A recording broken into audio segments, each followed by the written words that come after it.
Cell Transport Review.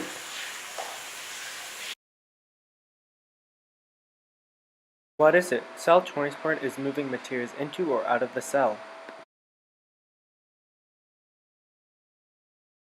There are two groups of cellular transportation, passive transport and active transport. In passive transport, cells do not use energy. There are three groups of passive transport: diffusion, facilitated diffusion, and osmosis. In active transport, the cells do use energy, and the three types in the active transport group are protein pumps, endocytosis, and exocytosis. Passive transport. As I said before, passive transport does not use energy. The molecules move around randomly, and molecules spread out from an area of high concentration to an area of low concentration. Diffusion. The random movement of particles from an area of high concentration to an area of low concentration. Diffusion continues until all molecules are evenly spaced. Note, molecules will still move around but stay spread out. Facilitated diffusion. Facilitated diffusion is diffusion of specific particles through transport proteins found in the membrane. Transport proteins are specific. They select only certain molecules to cross the membrane. Transports are larger or changed molecules. In this image here, you can see facilitated diffusion.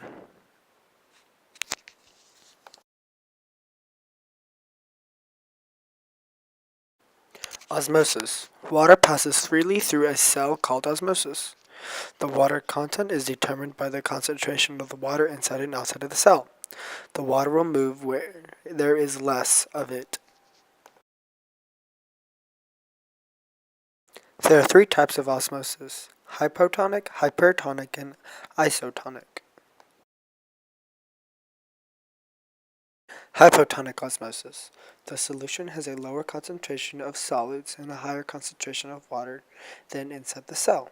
Low solid to high water. Result: water moves from the solution to inside the cell, swells, and the swell bursts open. Hypertonic osmosis. The solution has a higher concentration of solutes and a lower concentration of water than inside the cell. Result: water moves from inside the cell into the solution. The cell shrinks. Isotonic osmosis.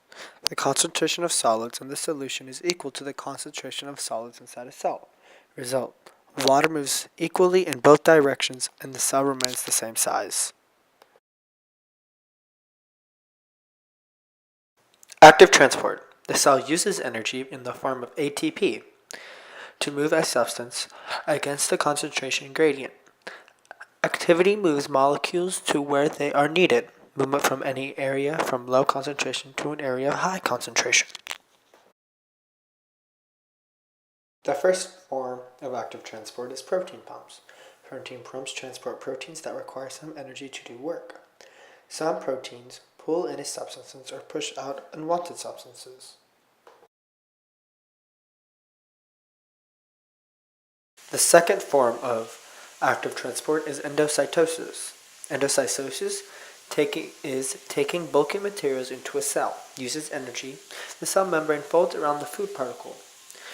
Uses energy to form a small pocket around the needed substance and pulls it in towards the cell. There are two types of endocytosis: pinocytosis and phagocytosis. Pinocytosis is when a small molecule such as water is taken into the cell, like roots on a plant. Phagocytosis is when large molecules are taken in. It is also called cell eating. For example, white blood cells and viruses. The last form of active transport is exocytosis. Exocytosis forces material out of the cell in bulk. Membrane surrounding the material fuses with the cell membrane. Cells change shape. This requires energy. For example, hormones or wastes released from the cell.